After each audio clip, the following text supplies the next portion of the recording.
Անցել են ժամանակները, երբ լոլիկով ձվածեղ պատրաստելու համար լոլիկների վրա նախ եռման ջուր էինք լցնում կեղևը հեռացնելու համար, այսօր եկեք միասին պատրաստենք հեշտ և արագ տարբերակով։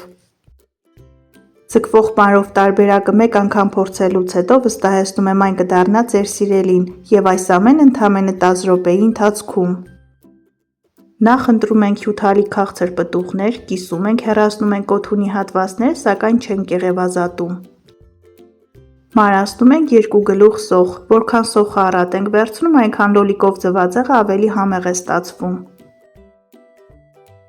Գույներով հագեցած համերով հարստացնելու համար մանր կտրատում ենք 1 պղպեղ, եթե կծվի սիրահար եք կարող եք ավելացնել նաև կծու ծիծակ, ըստ ցանկության։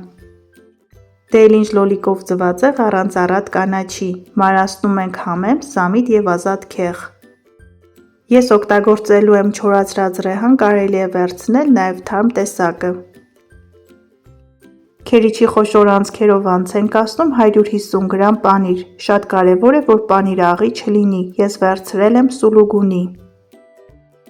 Թավայի մեջ լցնում ենք ձիթայուղ, թողնում ենք տաքանա, ավելացնում ենք սոխը, տապակում ենք այնքան, մինչև թափանցիկ դառնա։ Այս տարբերակը շատ հարմար է հատկապես ամառվա շոգ օրերին։ Ամեն ինչ պատրաստվում է մեկ տապակի մեջ, խոհանոցը մաքուր է մնում, իսկ հաշված րոպեների ընթացքում սեղանին լինում է համեղ նախաճաշ կամ ընթրիք։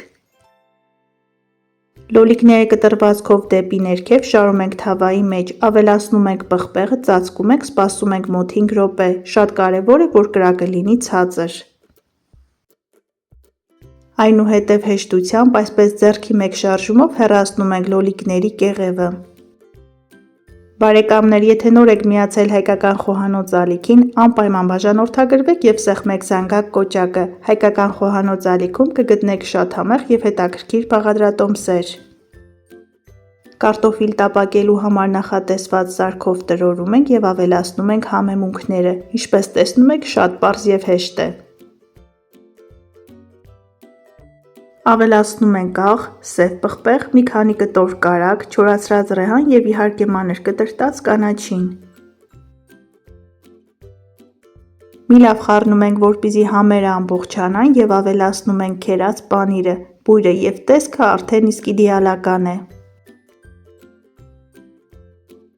Պանիրը ավելացնելուց հետո ես այլևս չեմ խառնում և վրան մեկ-մեկ կոտրում եմ 4-ից 5 ձու, այսպես տեսքը անթերի է ստացվում։ Կարող եք հավկիթները առանձին հարել, ավելացնել լոլիկի զանգվածի վրա, խառնել և թողնել 2-ից 3 րոպե, կարելի է պատրաստել նաև առանց պանիր, տարբերակները բազմազան են։ Հավկիթները ավելացնելուց հետո ծածկում ենք, թողնում ենք մոտ 3 րոպե, այնպես ենք անում, որ դեղնուցները ամբողջությամբ չեփվեն։ Վերջում ավելացնում ենք մարացրած կանաչի և մատուցում ենք, ասել, որ համեղ է ստացվել, տարբերվող է, նշանակում է ոչինչ էլ չասել, անպայման դուք էլ փորձեք և անուշարեք։ Խոհանոցում օգտագործեք նման հնարքներ և խնայեք ձեր թանկագին ժամանակը։ Առայժմ